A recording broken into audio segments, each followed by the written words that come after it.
Lo primero que quiero comentarles, y lo que decía ahorita es, para todas las empresas del sector automotriz que están, em, son proveedoras de partes, ya sea, le voy a llamar nivel 1, nivel 2, nivel 3, que le llaman Tier 1, Tier 2, Tier 3, deberán estar certificados bajo una norma, que es la famosa norma IATF 16949, en la cual entre todos los puntos hay un apartado que habla acerca de los requisitos o de los sistemas de medida o de los sistemas de medición, y ese requisito es el 715.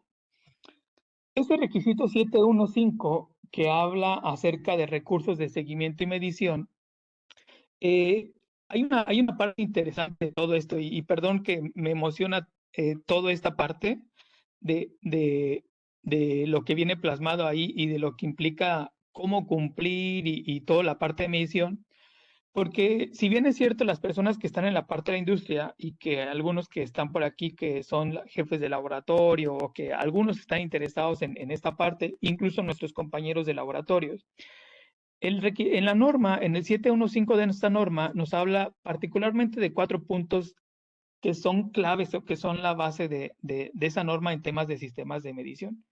Uno, que son el 7151, que son los famosos estudios MCA, ¿no? Entonces, la empresa tendrá que llevar a cabo estudios MCA, que es una cosa diferente a lo que vamos a ver ahorita. También nos habla en el 7152 acerca de la trazabilidad de las mediciones. Este concepto también hace referencia a que todas las mediciones que se llevan a cabo en una empresa y que esa empresa ha declarado un sistema de medición, pues tienen que ser trazables. Y le llama ahí trazabilidad de las mediciones. Y hay un punto dentro de este, o hay un inciso particularmente dentro de este requisito que es el 7152, que habla sobre registros de calibración, le pone ahí registros de calibración diagonal verificación. El inciso F de este requisito habla acerca de hacer una declaración de, si, de conformidad. Este dice hacer una declaración de conformidad con la especificación después de calibración diagonal verificación. Muchas empresas han incurrido en algunos hallazgos, en algunos no conformidades menores, donde reciben lo que son los certificados de calibración o hacen sus estudios de verificación, que bueno, ahí tengo yo un tema con el concepto de verificación, que eso ya lo veremos en otra ocasión, pero habla de que tú tienes que declarar si es conforme o no. Entonces, de repente ese punto o ese requisito te dice, bueno, ¿y cómo confirmo o cómo declaro que mi calibración es conforme a? Y ese es el requerimiento de la norma. Te dice, oye, pues tú tienes que declarar si es conforme o no. Bien, entonces este es un punto importantísimo y en el cual nos vamos a estar enfocando. Finalmente, en ese mismo requisito 715 de esta norma, habla acerca de los requisitos aplicables al laboratorio. Y aquí hay otro punto importante, en el 7153, donde nos pide que los laboratorios deban de cumplir ciertas características. Esas ciertas características son relativamente sencillas. Ahorita no vamos a enfocarnos a ese punto, sino más bien nos vamos a enfocar al requisito del inciso F correspondiente al 71521 y que nos dice declarar la conformidad con especificación después de la calibración. Entonces, la razón por la cual tendríamos que saber esto es porque en la norma nos lo están pidiendo. Y vuelvo a repetir, cuando nosotros hacemos una cosa o cuando hay un requerimiento, eso nos mueve a tener que cumplir, ¿verdad? En el tema de auditorías, el incumplimiento a ese punto nos puede generar una no conformidad. Bien, ahora, como yo les comentaba hace un momento, todos los laboratorios que están acreditados bajo la norma ISO 17025 o la correspondiente al país donde se está llevando a cabo el servicio de calibración, pues tendrá que cumplir cada uno de estos puntos o cada uno de estos requisitos como laboratorio, y el laboratorio deberá hacer referencia a que sus informes o sus resultados están puestos en un documento que normalmente ese documento se le llama informe o certificado de calibración. Lo comento como informe o certificado de calibración porque en la norma lo maneja bajo esos dos conceptos, ¿no? Entonces, aquí es importante comentar que cualquier laboratorio que esté dando los servicios de calibración y que quisiera demostrar que o quiera comercializar los servicios y que tengan un valor, voy a llamarle así, legal y comercial, pues habrá que acreditarse con en esta norma y habrá que hacerlo con alguna entidad correspondiente. Yo particularmente, no es porque tenga alguna preferencia hacia la entidad, yo particularmente hemos trabajado con dos entidades en México, con la entidad mexicana de acreditación, que es la EMA, y con Perry Johnson, que es otra entidad de acreditación que también lleva a cabo ese proceso aquí en México. Sin embargo, habrá muchas otras entidades que puedan estar llevando la misma actividad y vuelvo a repetir, cualquier laboratorio va a que cumplir estos puntos. Entonces, de todos esos puntos en general o cada uno de esos requisitos, particularmente en el requisito número 7, habla acerca de los requisitos del proceso y en el 7.8 habla acerca del informe de resultados. Y entonces vamos a ver qué dice esa parte del informe de resultados. Vuelvo a repetir, esto es para un laboratorio que está acreditado en el cual deberá cubrir cada uno de esos puntos que le corresponden de acuerdo al servicio que esté ofreciendo de lo que es el certificado o informe de calibración. Bien, si nosotros quisiéramos hacer un tipo checklist para ver qué debería cumplir o qué debería contener lo que es el certificado o informe de calibración, estos son cada uno de los puntos o cada uno de los requisitos. Y nada más los voy a mencionar en forma general. Cada uno de ellos habrá que revisar a lo mejor a detalle para ver cómo se está cumpliendo. Y vuelvo a repetir, me voy a enfocar más fuerte a la parte de lo que es los resultados numéricos. Bien, por un lado, en el 7.8, como comentamos de la norma de 7025, dice que un certificado pues deberá incluir, pues primero habrá que tener presente que se deben revisar y autorizar todo lo que son todos esos documentos, los certificados y los informes.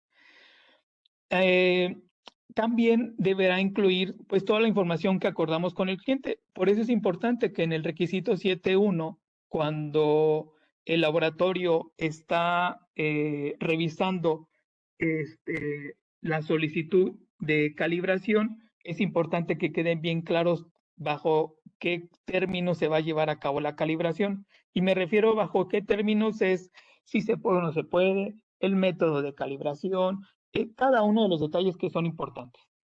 Bien, también nos habla que tenemos que incluir un título. Es incluso ahorita cada uno de estos puntos lo vamos a ver en el informe, en un certificado, perdón, de calibración que les voy a mostrar. El nombre y dirección del laboratorio es importante. Lugar donde se realizan las actividades de laboratorio. Eso es importante porque para las personas que están involucradas o que tienen conocimiento con los servicios de calibración en piso, como por ejemplo calibración de instrumentos para pesar de funcionamiento en automático, que son las famosas básculas o balanzas, o como las máquinas de medición por coordenadas, o como los calibradores de indicadores de carátulas.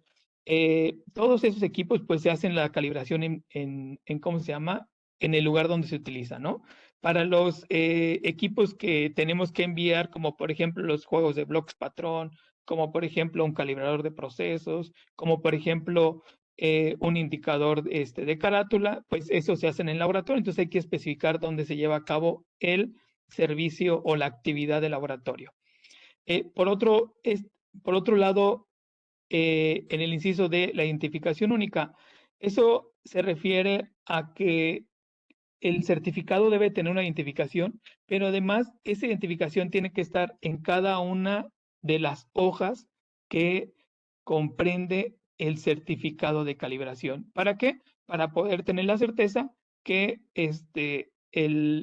todo el certificado comprende las 3 o 4 hojas o las 2 hojas que están ahí. Además de eso, otra forma de poder cumplir o poder llevar a cabo este punto es, o tener la certeza que se cumple, es numerando el certificado, cada una de las hojas, indicando que es hoja 1 de 4, por ejemplo, 2 de 4 y así sucesivamente. Es importante el inciso E, ¿por qué? Porque en el inciso E nos habla acerca de, pues, indicar quién es el nombre de la persona que nos está pidiendo el servicio de calibración. Ese es importante y es un requisito que ahí se menciona. En algunos casos nos hemos topado con certificados que probablemente no necesariamente lo puedan tener. Sin embargo, sí es un requisito por parte de lo que es la norma. La identificación del método indispensable. Ustedes saben que el método finalmente es algo que le da valor técnico a un resultado dentro de un esquema de calibración. El otro punto importante, identificar lo que es, le llama ítem o ítem en lo que es la norma, que es el instrumento bajo calibración. Habría que especificar qué instrumento o qué patrón o qué características tiene este equipo o este instrumento bajo calibración, ¿no? En muchos casos a veces nos preguntan, oye, ¿cuál las fechas que debe contener? Bueno, en la norma te dice que debe haber fecha de recepción, el certificado debe tener fecha de recepción, fecha en que se ejecutó la actividad, que ya sea la calibración, el ensayo o la medición, fecha en que se está emitiendo lo que es el certificado, ¿no? Por otro lado, si se llevan a cabo muestreos, habrá que identificar cuál es el método utilizado para muestrear. En muchos casos ya el laboratorio recibe las piezas que han sido seleccionadas por parte del cliente, entonces pues ahí no aplica esto, ¿no? Otra parte importante, es indispensable establecer una declaración donde se indique que los resultados que se están entregando son relacionados únicamente al instrumento bajo calibración. Y esto genera un poquito de ruido bajo un requerimiento o bajo unas características de lo que es la industria automotriz, donde nos habla acerca de que se pueden hacer estudios, incluso habla acerca de que se pueden hacer estudios por familia. En el caso de las calibraciones son únicas. En el caso de las calibraciones son definitivamente únicas y habrá que especificar esa parte. Las unidades en que se está entregando, si hay alguna desviación o alguna exclusión a lo que es el método que se está llevando a cabo. Esto se refiere a que si a partir de lo que yo le estoy ofreciendo a mi cliente como laboratorio o a partir de lo que yo le estoy pidiendo al laboratorio que me haga una prueba o una medición, si hay alguna exclusión o alguna desviación al método. Por otro lado, es importante ver quién, o más bien que el certificado contenga quién autoriza el informe, incluso quién realiza la calibración, ¿no? Esa es una parte importante y habría que tener muy presente esto. Y esto estoy seguro que todos nuestros compañeros de laboratorio lo saben. Una acreditación incluye a la persona o al conjunto de personas que están en ese proceso. Por lo tanto, es importante que dentro del certificado se indique quién está haciendo la actividad, pero más importante es quién está autorizando ese certificado. Por otro lado, en caso de que estemos haciendo vamos a decir, una subcontratación o que el servicio o que las actividades de calibración se hagan por parte de algún proveedor externo o que haga una subcontratación, pues habrá que indicarlo también en lo que es el certificado. Ya venimos aquí de la parte general, que es importante. Vamos ya a cosas ya un poquito más aterrizadas y más particulares. En la norma 17025 nos habla acerca de, en el 7822, acerca de establecer una descarga de responsabilidades cuando en algún momento los ítems o los instrumentos bajo calibración o las muestras que se están entregando las haya proporcionado. ¿Qué quiere decir esto? Que si por alguna razón está fuera de control alguna actividad de laboratorio que tenga impacto en el resultado, habrá que especificar en el informe o en el certificado esta situación. Es importante, ¿por qué? Porque en algunos casos, por ejemplo, en el muestreo, para lo que son los ensayos, tiene impacto el esquema de las muestras que se están entregando. Por otro lado, viene el 783 en el que habla acerca de los requisitos específicos para informes de ensayo. No, me voy a saltar las características o lo que contiene ese y me voy a ir más fuerte para la parte de los informes de calibración. El 784 de la norma 17025 de la norma ISO/IS 17025 habla acerca de los requisitos específicos para los informes de calibración y habla un punto importante: la incertidumbre de medición. Dice que debe incluir en el inciso A del 7841 que debe incluir la incertidumbre de medición. Ahorita vamos a ver a qué se refiere ese punto.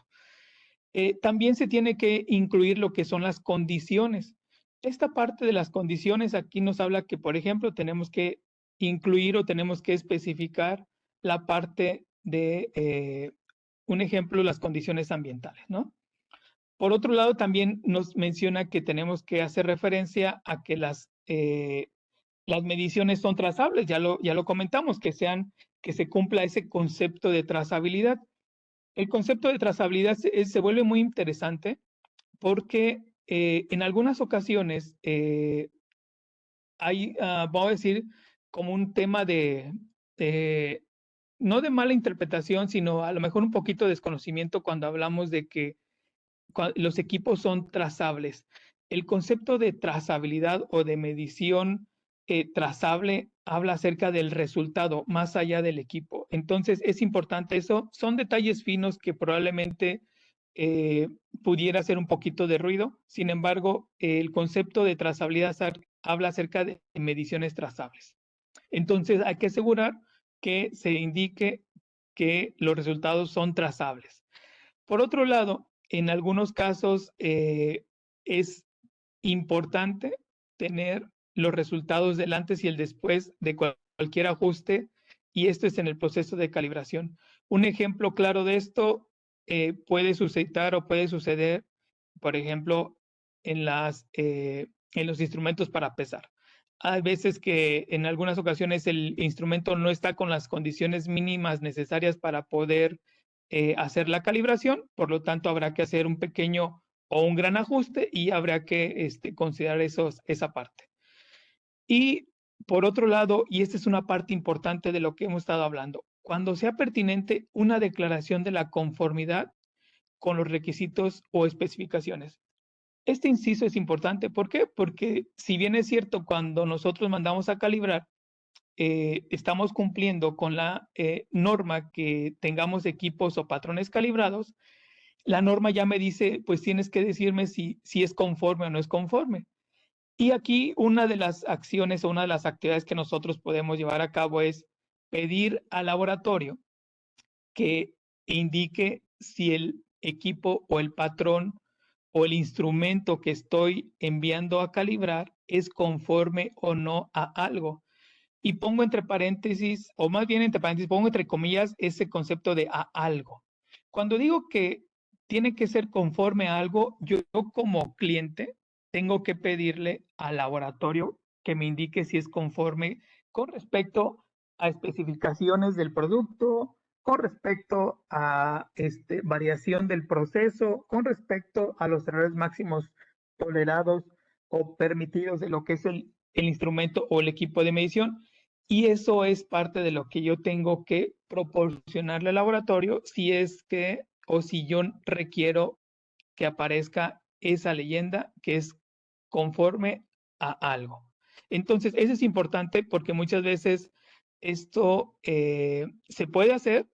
Incluso la norma te dice, pues, si el cliente te lo pide, nada más que el cliente te indique que, que te dé la información y con respecto a qué quiere que se haga referencia, ¿no? Con respecto a una norma, con respecto a una especificación interna, con respecto a algo. Por otro lado, si en algún momento algunos laboratorios lo llevan a cabo, se pudiera indicar lo que son algunas opiniones e interpretaciones acerca de los resultados. Eso también es parte, a lo mejor, de un acuerdo que se puede llegar con lo que es el cliente. O yo como cliente, es un acuerdo que yo le podría indicar o una solicitud que yo le puedo indicar a lo que es el laboratorio, que me indique su punto de vista, si cumple o no cumple, o si está dentro o fuera de especificaciones, más aparte algún comentario adicional. Bien, esto que le estoy comentando es lo que me dice la norma 17025 o la norma ISO IS 17025 que deba de cumplir lo que es el laboratorio. Yo como cliente pudiera tomar como referencia o incluso como auditor, pudiera tomar como referencia de ver que mi certificado o informe de calibración, de medición, de prueba de ensayo, cumpla estos requisitos, estos puntos. Y algo que es importante aquí empezar a aterrizar son dos puntos. Uno es el concepto o la solicitud que nos dice aquí el requisito 7841 acerca de lo que es la incertidumbre de medición, y dos, de lo que es el concepto de la declaración de la conformidad. ¿Por qué? Porque con eso le vamos a dar respuesta a lo que estuvimos comentando hace un momento, que es el requisito de esta norma. Yo tengo que declarar que es conforme a algo, y entonces aquí es donde viene esta parte. Bien, algo que tengo que hacer mención a esto es que aquí en los resultados de un informe o de un certificado de calibración, normalmente a nosotros lo que nos entregan es, además de todo esto que estamos mencionando, ¿verdad? Nos entregan un conjunto de datos, un conjunto de valores que todos pueden resumirse en encontrar qué tan cercano está midiendo el equipo o el instrumento o el patrón de medición con respecto a una referencia. Por lo tanto, un certificado siempre va a contener cuál es el error de medida, cuál es el error de medición que nosotros estamos teniendo en lo que es el certificado o el informe. De acuerdo al vocabulario internacional de metrología, en la versión en español, nos dice que el error es una diferencia entre el valor medido de una magnitud y un valor de referencia. Entonces, cuando estamos nosotros teniendo un conjunto de mediciones, llámese un conjunto de mediciones estas X, lo que yo estoy obteniendo es una medición con respecto a una referencia, ¿verdad? Lo que yo voy a hacer es determinar lo que es el error. Esto normalmente ustedes saben, lo podemos hacer a través de un conjunto de mediciones y obteniendo lo que es el promedio. Habrá que tener bien presente que esto es parte incluso de estadística. Dentro de estadística están indicadores o índices para evaluar la tendencia central de un conjunto de datos, y normalmente utilizamos lo que es el promedio. Ahora, el promedio vamos a utilizarlo para poder determinar cuál es el error, y es simplemente obtenemos lo que es el promedio menos la referencia, obtenemos el error. Bueno, ¿para qué me va a servir el error? Bueno, uno de los, de las características, uno de los criterios, una parte de los métodos de medición o del proceso de calibración es evaluar qué tan cercano está midiendo mi instrumento de medida con respecto a una referencia, y por eso es que nosotros determinamos esto. Ahora, esto me va a ayudar, vuelvo a repetir, para evaluar si está muy cercano a la referencia o muy lejano a la referencia. Prácticamente va a evaluar para ubicar dónde está midiendo. Bien, este punto es importante. ¿Por qué? Porque me ayuda a empezar a identificar cómo está el equipo o cómo está el instrumento de medida. Otro punto importante que está alrededor de lo que estamos comentando, y vuelvo a repetir, alrededor de este concepto de medición, perdón, de incertidumbre de medición, es la parte de incertidumbre.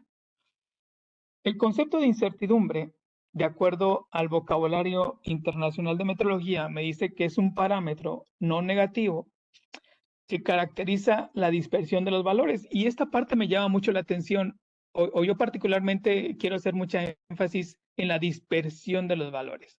Y regreso otra vez al punto de estadística. Recordarán que en estadística, para evaluar o para conocer el comportamiento de un conjunto de datos, lo que hacemos es evaluar cuál es el centro o las medidas de tendencia central, que normalmente utilizamos el promedio. Y otro concepto que utilizamos es evaluar la dispersión de los valores, la variación de los valores. En la parte de metrología, me dice que, o en el concepto de mediciones, el concepto de calibración, me dice que yo voy a evaluar la dispersión de los valores o de los datos a partir de la incertidumbre. Haciendo un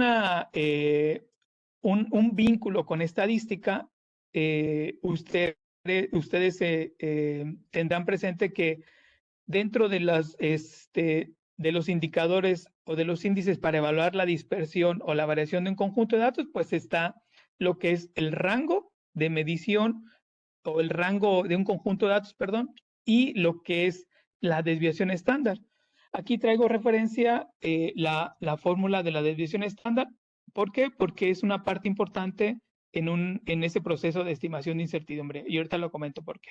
Entonces, regreso otra vez al concepto.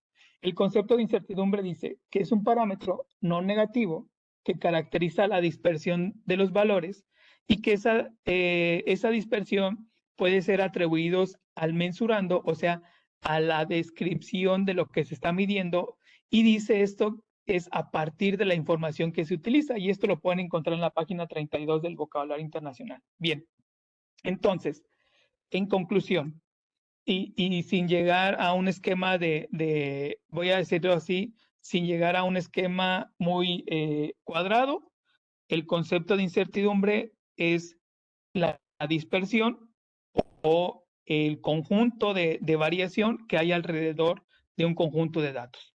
Y normalmente estoy indicando aquí que para fines didácticos voy a utilizar como referencia este concepto o esta fórmula que es la desviación estándar, que es uno de los elementos importantes para evaluar o para estimar, mejor dicho, la incertidumbre tipo A.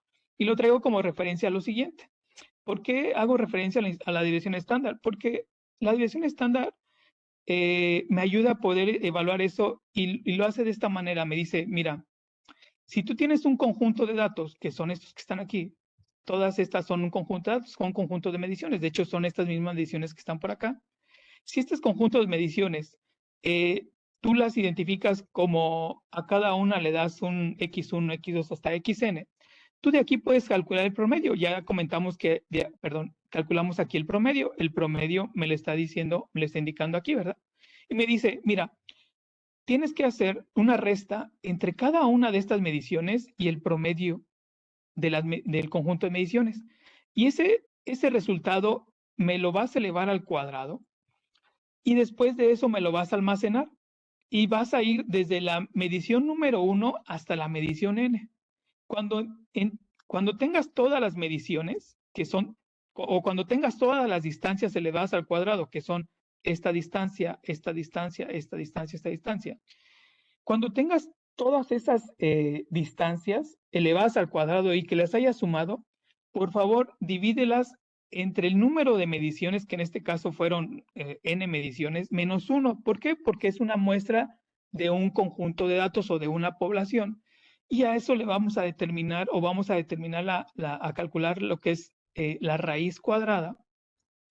Y a partir de ese concepto, entonces, lo que vamos a tener es qué tanta dispersión tienen los datos. De aquí, bueno, todavía falta un paso más para poder tener la incertidumbre tipo A, pero el concepto o la base es la desviación estándar para este tipo de incertidumbre. Entonces, lo que me está diciendo es, de ese conjunto de datos, evalúa la dispersión. Entonces, aquí hay dos puntos importantes. Uno, yo necesito estimar la parte central de un conjunto de datos para evaluar dónde está localizada la medición de mi instrumento, y esto lo voy a obtener a partir del concepto del error. Y dos, de ese conjunto de datos voy a evaluar la dispersión de los datos. Y entonces, tomando en cuenta el error más la incertidumbre, voy a tener un resultado. Ese resultado se va a traducir en dónde está localizado el resultado o dónde está localizada la medición de mi equipo en un valor de referencia, en un valor nominal, y cuánta dispersión traigo en ese conjunto de datos. Es lo que me está diciendo, es lo que me está diciendo estas dos partes o estos dos conceptos, error más incertidumbre, y lo traigo a referencia. ¿Por qué? Vuelvo a repetir, porque en la norma de 17025, de la norma ISO 17025, me habla acerca de que yo tengo que incluir la incertidumbre de medición, y dos, que tengo que declarar una conformidad. Y esta declaración de conformidad la voy a tomar como referencia para cumplir la norma que estamos comentando, la norma IATF 1949. Entonces, todo esto se resume en que yo tenga que estimar al final una incertidumbre. Este concepto de incertidumbre no es así tan sencillo. Simplemente para fines didácticos quiero hacerlo referencia de esta forma. Para estimar la incertidumbre definitivamente se requieren una serie de pasos que es algo ya más estructurado, conocimientos del fenómeno que se está midiendo, la naturaleza de la medición. Sin embargo, para fines prácticos o didácticos hago referencia a esto. Y mi referencia es, la incertidumbre me ayuda a conocer la dispersión de los valores que están presentes o que se están obteniendo al momento de calibrar. Bien, entonces yo obtengo dónde está ubicada la medición y cuánta dispersión traemos a partir de este conjunto de datos. Bien, ahora lo que yo necesito hacer es, acabo yo de calcular este único valor, y si yo tuviera un instrumento donde voy a hacer calibración en diferentes valores nominales, entonces tendría quizá un comportamiento como esto, ¿verdad? Aquí lo que yo estoy mostrando es, primero, quiero hacer referencia a que este es un gráfico del error más la incertidumbre. El error ideal sería 0, que está aquí. El error ideal quiere decir que la medición o el promedio de las mediciones es igual al valor de referencia, ¿verdad? Ese sería digamos, como el error ideal. Sin embargo, también habría que considerar lo que estamos comentando ahorita, que la incertidumbre, que es la dispersión de los valores, está presente en ese conjunto de datos. Entonces, aquí lo que yo estoy indicando es, por un lado, la línea azul es el error ideal 0. Por otro lado, tengo aquí una medición o un valor nominal con un conjunto de mediciones donde yo tengo aquí el valor de error y lo que es la dispersión, que es la incertidumbre. Aquí tengo en otro valor nominal, o en otro punto que se está calibrando, tengo lo que es el error más la incertidumbre, y así sucesivamente está este conjunto de datos. Ahora, lo que se vuelve interesante es lo siguiente. Cuando yo quiero hacer una declaración de conformidad, tengo que especificar contra qué. Y eso lo indica o lo pide en la norma 17025, dice, cuando sea pertinente, una declaración de conformidad con los requisitos o especificaciones.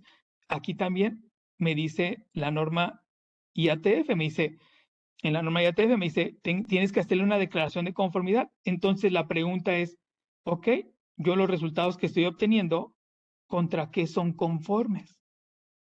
¿Son conformes o están cumpliendo con respecto a errores máximos tolerados o errores máximos permitidos? Que estos errores máximos tolerados o errores máximos permitidos se obtienen de las normas en las cuales contienen las características de los equipos que se están calibrando. ¿O quiero yo comparar mis resultados de calibración contra la variación del proceso? Quizá aquí habría que tener presente que todos los procesos productivos tienen variación y son estos amarillos. Entonces habrá que considerar o habrá que comparar a lo mejor contra los límites de control tanto el superior y el inferior, o quieres compararlos contra las especificaciones de la pieza. Y aquí es bien importante que quede muy claro que son dos cosas diferentes. El límite de especificación o la especificación de una característica de una pieza viene indicado en un dibujo, en lo que comúnmente nosotros conocemos como GD&T. La variación del proceso es la que nosotros obtenemos a partir de un conjunto de datos que nos ayuda a determinar cómo está comportándose el proceso. Y los errores máximos tolerados o errores máximos permitidos vienen en normas. Entonces aquí la pregunta es, ¿contra qué o respecto a qué tú estás diciendo que tu certificado es conforme o no? Y que te sirve o no te sirve para los fines que tú los quieres o para los fines en los cuales vas a utilizar el instrumento, el equipo o el patrón de medida. Y vuelvo a repetir, esto de aquí me va a ayudar a poder a poder cumplir con ese punto. Y más allá de eso es para ver si está conforme o no. Y vuelvo a repetir, de esa manera voy a dar cumplimiento a este concepto que dice aquí, declaración de la conformidad con especificación después de calibración. Ahora, esto que estamos comentando es importante que nosotros desde antes lo tengamos muy bien presente. Ahorita les voy a mostrar dos certificados, les comenté. Tenemos dos certificados con los cuales nosotros quiero mostrarles cada uno de estos conceptos que acabamos de mencionar. Y estos son algunos de los laboratorios con los cuales nosotros trabajamos y con los cuales nosotros hemos atendido servicios de calibración a nuestros clientes. Vuelvo a repetir, no somos laboratorio, sin embargo, nosotros damos o gestionamos los servicios de calibración. Voy a hacer referencia. Aquí están. Miren, este es un laboratorio con los cuales nosotros trabajamos. Un punto importante que te pide en la norma es que el laboratorio muestre el logotipo o una identificación de la entidad que está acreditando el laboratorio y esta es una parte importante. Aquí podemos ver cada uno de los puntos que acabamos de mencionar acerca de lo que es el certificado. Sin embargo, me voy a ir puntualmente a lo que estamos comentando. Aquí lo que estamos comentando es, yo tengo un valor de referencia. Este es el valor que se está midiendo, ¿verdad? Por un lado tengo lo que es el tema de corrección, que se genera a partir del error de medida. Por otro lado, tengo lo que es la parte de incertidumbre y lo que estamos aquí nosotros identificando es este valor de menos 0,85 más menos la incertidumbre que nos están mostrando aquí. Lo mismo tenemos de este lado el valor de 0,87, ¿verdad? Más menos lo que es la incertidumbre y así sucesivamente. ¿Cuál es mi chamba? ¿Cuál es mi trabajo? Yo como dueño de mi patrón, de mi equipo, de mi instrumento de medida, tengo que confirmar que estos valores están dentro de ¿qué? Dentro de los errores máximos tolerados o dentro de las tolerancias del proceso o de la variación del proceso o dentro de alguna especificación de alguna parte o de alguna pieza. Lo mismo nosotros vamos a encontrar, este es otro de los laboratorios con los cuales nosotros trabajamos. Vuelvo a repetir, esta es la parte informativa de lo que es el certificado y la parte medular está aquí, donde yo tengo, bueno, en un valor nominal, cuál es el valor de masa convencional, cuál es el valor de incertidumbre, y aquí me están indicando, perdón, cuál es el error máximo permitido. Aquí me están indicando algunas otras información importante para poder yo tomar la decisión, pero particularmente me voy a enfocar en estos valores y para poder tomar yo una decisión y decir si está conforme o no conforme a lo que yo estoy trabajando o a lo que yo estoy requiriendo el instrumento de medida. Así como esto, yo puedo mostrarles diferentes certificados y todos vamos a llegar a este concepto. al concepto de error, más o menos una incertidumbre, y mi trabajo, mi chamba como dueño o como responsable del área de mandar a calibrar mis equipos, mis instrumentos o mis patrones es confirmar que están dentro de algo. Dentro de algo, vuelvo a repetir, dentro de alguna, de algún requerimiento. Y eso es prácticamente, yo les diría, como la parte sustancial de todo esto. Habrá que ver más detalles que posteriormente ustedes puedan tener oportunidad de interpretar o de poder adquirir, como el concepto que por aquí se mostraba, como este factor de cobertura, como algunos otros detalles que son un poquito ya más profundos quizá, pero la parte general y medular de un certificado son los resultados, que normalmente son el error o la corrección, más o menos una incertidumbre. Bien, pues bueno, prácticamente con esto estaría concluyendo esta webinar, que el objetivo, voy a repetir, es que ustedes tengan un poquito más de conocimiento acerca de cómo interpretar estos documentos que nosotros recibimos normalmente después de calibrar, ¿no?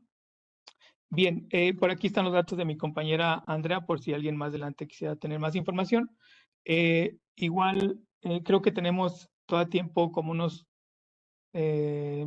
quizá 10 minutos para algunas preguntas, o alguien tiene alguna inquietud.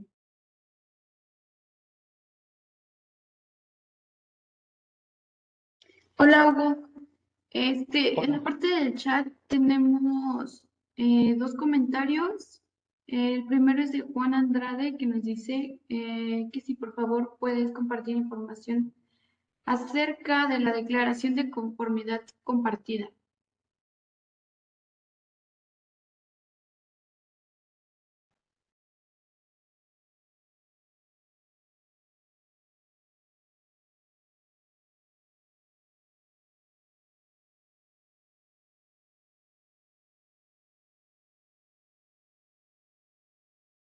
Perdón, no sé si pudiera indicarnos como cuál duda así de manera puntual.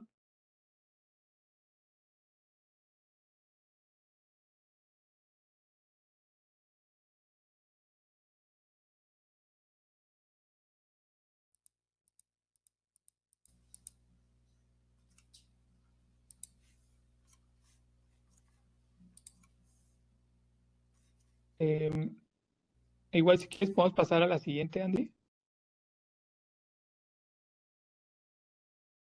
Sí, el siguiente es un comentario de Jonathan Ramos acerca de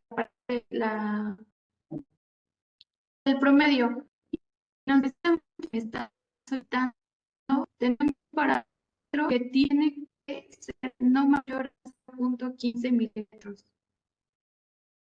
Como que se Lo que cortó me un poquito, piden no sé si me es el puedes. conjunto de mediciones para calcular el promedio y poder definir un parámetro para poder tener una referencia y elaborar una pieza máster. A ver, Andy, otra vez, el inicio se cortó un poquito. No sé si a lo mejor era mi servicio de... ¿Me puedes repetir otra vez, por favor?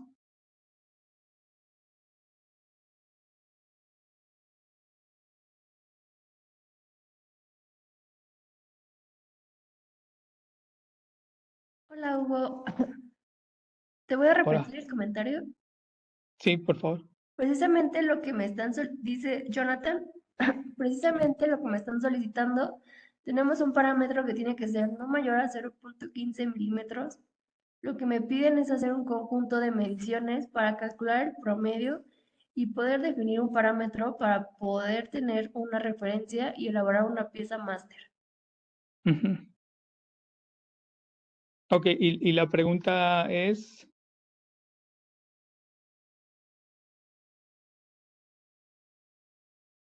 o no sé si... Sí, Juan Andrade y Jonathan Ramos, si nos pudieran ayudar, con su duda puntual, por favor.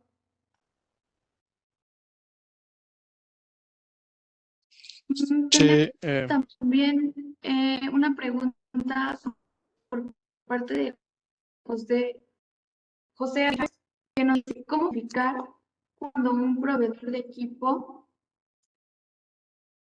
¿sí?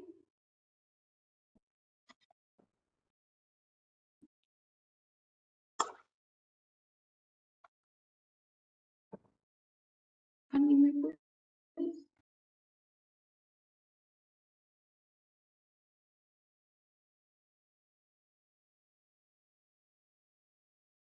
La pregunta dice, ¿cómo justificar cuando un proveedor de equipo fabricante no tiene acreditación como laboratorio de calibración, pero es el único que puede realizar calibración de equipo? Ok, bueno, realmente ya hemos tenido situaciones como esas. Aquí los resultados del fabricante de equipos son ahora sí como eh, bueno, en alguna parte de la norma te dice que en caso de que no encuentres un laboratorio, que no encuentres quien te calibre, el que puede ser válido es el del fabricante. En este caso, lo comento porque hace años nos salió un caso en Silao, Guanajuato, donde una empresa tenía un tomógrafo para medir lo que es la parte de longitud, para hacer mediciones de piezas. Sin embargo, en el país no hay laboratorios o no había laboratorios que estuvieran acreditados para esta parte. Por lo tanto, tenían que venir desde Japón, porque el equipo era japonés, a hacer la calibración, y prácticamente lo que ellos nos entregaban o lo que le entregaban a la empresa era lo que le daba certeza o validez a lo que es el resultado. Realmente no hay, digamos, ah, ah, no hay forma, o bueno, quizá puedes hacer una tipo validación, pero sinceramente, pues llevaría un poquito de tiempo hacer una validación de lo que es el equipo. Y esta validación, normalmente ya hay normas establecidas. La serie de las normas ISO 5725 te dice cómo hacer la validación de métodos. Entonces, esa puede ser una opción. La otra opción definitivamente que sale quizá menos tardada y quizá un poquito más cara en algunos casos porque hay que traer al fabricante del equipo, es pues que el mismo fabricante haga la calibración correspondiente, y eso es válido. Y vuelvo a repetir, si tú quisieras justificar incluso un método nuevo, a partir de hacer las pruebas que te indican en la norma 5725,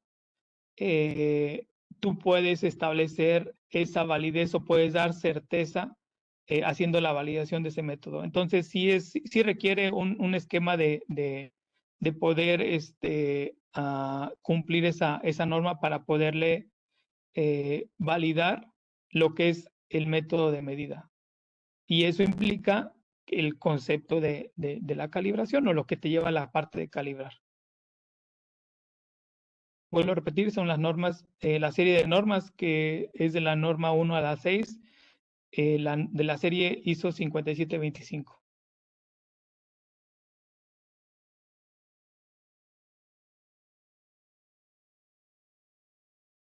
Lupita nos Adelante. pregunta, ¿qué se debe Sí, hacer con adelante. el error que reporta el certificado de calibración? Ok. Normalmente cuando reportamos un error en el certificado de calibración, habría que tener presente que tenemos que compensar o tenemos que hacer como el ajuste aritmético. Cuando un instrumento, por ejemplo, voy a tomar como referencia un instrumento para pesar, o cualquier instrumento en el cual en este valor que es valor nominal de 10, pongan en las unidades que ustedes quieran, el resultado o el error me está dando en esta parte de aquí, yo tendría que hacer como el cálculo aritmético para decir que cuando el instrumento está midiendo en 0, realmente está midiendo en promedio aquí. Y la otra cuestión que se vuelve muy interesante alrededor de esto es, pudiera ser que si yo comparo el resultado con respecto al límite de especificación no sea tan representativo, ¿verdad? ¿Por qué? Porque pues todavía falta mucho para que llegue a ese límite.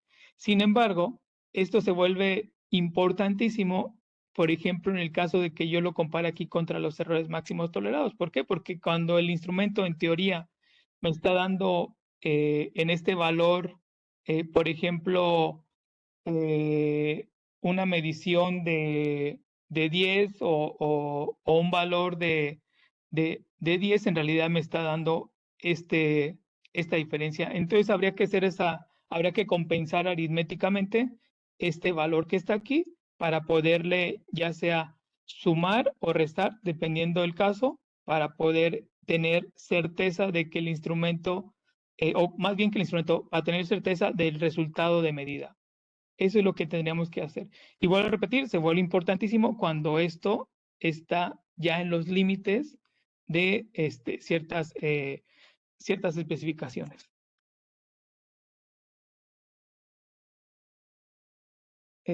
Creo que por aquí está escribiendo alguien, ¿no?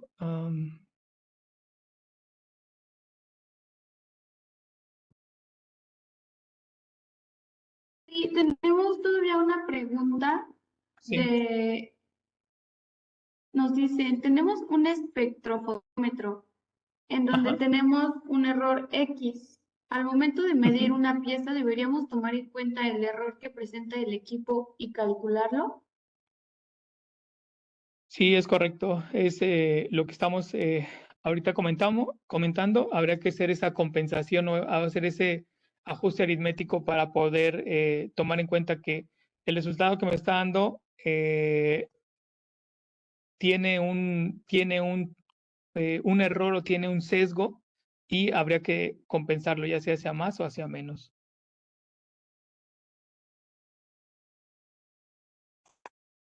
Gracias. Bueno, tenemos tiempo para una más. Y dice, soy nueva en el tema. Duda, ¿la organización define qué instrumentos pueden o no requerir de calibración o verificación? ¿O qué norma me puede indicar si están o no el equipo obligado a calibrarse o verificarse? Sí, bueno, aquí más que la organización, que al final de cuentas es la organización, estamos hablando de en su conjunto todo el sistema, lo que va a dar la pauta, por ejemplo, o lo que va a indicar esa o definir eso, en la parte de la industria automotriz hay un documento que se llama Plan de Control, donde yo especifico, por un lado, cuáles son los equipos más importantes o más críticos para el producto o el proceso, y de ahí yo como usuario tendría que definir cuáles son los que se tendrían que hacer calibraciones o hacer estudios que le llaman estudios MCA. Ahora, ¿cuál es mi recomendación en esta parte? Lo que yo necesito dentro de este esquema es conocer cómo está estructurado el sistema de medida dentro de la organización. Y me refiero a lo siguiente. Si yo tengo en la línea de producción instrumentos que utilizo para medir, probablemente el mandar a calibrar todos esos instrumentos sea poco funcional y muy costoso. Por lo tanto, voy a tener que hacer yo, voy a llamarle así, calibraciones internas o lo que le llama la norma verificaciones. Y eso lo voy a hacer de acuerdo a un método, y el método me dice que tengo que utilizar blocks patrón. Lo que sí tendría que mandar a calibrar probablemente, y casi estoy seguro, son los blocks patrón, porque esos le van a dar certeza a la medición cuando se esté haciendo esa calibración interna o cuando se haga esa verificación en planta. Entonces, dentro de este ejemplo, la estructura es Lo que sí tengo que mandar a calibrar son mis bloques patrón, porque esos van a ayudar a que internamente el sistema de medición sea confiable. Y por otro lado, habrá que tener presente si los equipos que estoy utilizando en la línea de producción son críticos o no para el proceso o para el producto. En la parte de definir eso, realmente está en función, vuelvo a repetir, de qué tan crítico es la característica que se va a medir. Y la otra es del esquema voy a llamarle así, del esquema o del sistema de medición que yo tenga al interior de planta. Normalmente, vuelvo a repetir, se acostumbra o se tiene la estructura de calibrar los patrones para hacer las verificaciones o calibraciones internas, de calibrar o verificar los equipos más críticos que ayudan a cuidar las características críticas de un producto o las características críticas de un proceso. Entonces está en función de eso, pero va a depender mucho de lo que al interior de la organización definan qué es importante cuidar en el producto y en el proceso.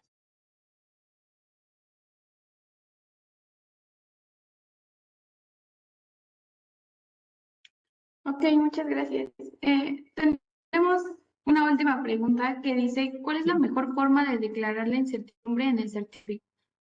¿A punto, por ecuación, por todo el rango o por el intervalo? ¿Y cuál sería el número de decimales que debe tomar en cuenta para reportar error o incertidumbre? Bueno, realmente va a depender mucho de la forma de declararlo. En mi experiencia, va a depender mucho de lo que es digamos, como los esquemas o los métodos que tú utilices para estimar la incertidumbre. De hecho, en el concepto de incertidumbre te dice, o en la norma de incertidumbre te dice que tú puedes declararlo ya sea incluso por una curva, con una fórmula o con un valor asignado. Y de hecho, cuando nosotros hacemos la búsqueda de laboratorios, de los laboratorios más adecuados para el servicio de calibración, encontramos esa parte. Lo que tenemos que tener presente es que de acuerdo yo incluso te diría que de acuerdo al método en el cual se hace o cómo se hace la calibración, tú vas a encontrar como la forma adecuada de poder indicarlo. Y vuelvo a repetir esto porque nosotros podemos encontrar, por ejemplo, laboratorios que miden con máquina de medición por coordenadas y la incertidumbre que ofrecen, algunos los dan en fórmula, otros los dan en valor, pero eso, vuelvo a repetir, va a ser como dependiendo en mi experiencia, dependiendo de cómo tú definas la forma de estimar o de calcular los datos, y la otra, incluso de la organización que te está entrenando para poder resolver eso, ¿no? Realmente no hay algo definido al respecto. Y el otro punto de los decimales, hay una regla alrededor en el caso de la entidad mexicana de acreditación, y esto va a depender también digamos, de la entidad en las cuales ustedes acrediten o incluso algún requerimiento por parte de una entidad, donde tú tienes que declarar dos cifras significativas. Entonces, a partir de ese concepto, tú estableces, digamos, el resultado final de de los resultados, ¿no? Y vuelvo a repetir, va a depender eso. Ahora, si no está definido, pues habría que tener presente que normalmente cuando nosotros trabajamos con mediciones, con un instrumento de medición, el instrumento tendría que ser 10 veces mejor que la tolerancia que estoy evaluando, que estoy tomando en cuenta. Por lo tanto, habría que tomar quizá un valor, una cifra significativa más que la tolerancia con la cual yo estoy trabajando. Ese sería, digamos, como parte de los criterios.